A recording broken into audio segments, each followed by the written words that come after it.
Good day to everyone. We'll continue with the next type of testing, that is compatibility testing. Now, what does this compatibility testing means? As the name suggests, it is a type of a testing wherein we'll check the functionality of an application with a different hardware and with different software environment. We'll check how the application behaves in different environments. Now let us see an example for compatibility testing. If you are developing an web application, then we'll do this compatibility testing by opening this application in different operating systems like Windows, Mac and mobile application system.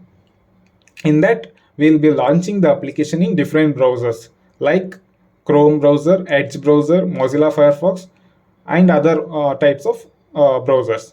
We'll check how this application behaves in different browsers and also in different operating systems. This is how the compatibility testing is done. Next, we'll move on to the next type of testing, that is exploratory testing. This type of testing is done when we don't know the requirements given by the customer, or when we are not having the requirements given by the customer. Here, since we don't have the requirements, we will not be able to write the test cases from day one itself. If we don't write the test cases from day one itself, we will be not able to do the testing. In order to write the test cases, we'll start exploring the application. We'll try to understand the application.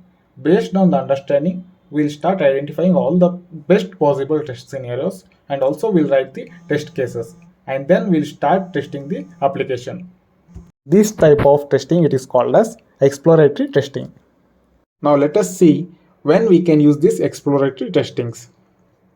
Let us assume that we have been assigned a task to do the testing, but we have not received any requirements to do the testing. At that point of time, we'll start exploring the application and we'll start doing the exploratory testing.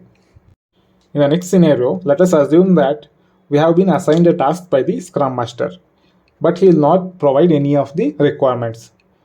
And once he assigns the task, he will not be available for another 10 days.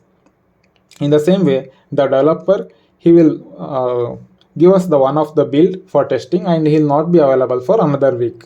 Now, as a test engineer, what will you do to do the testing? What will be your approach to do the testing? At this point of time, we'll start exploring the application and we'll do the exploratory testing. Thank you for watching our video. Please do not forget to subscribe to our channel so that you do not miss any of our video or updates. Thank you.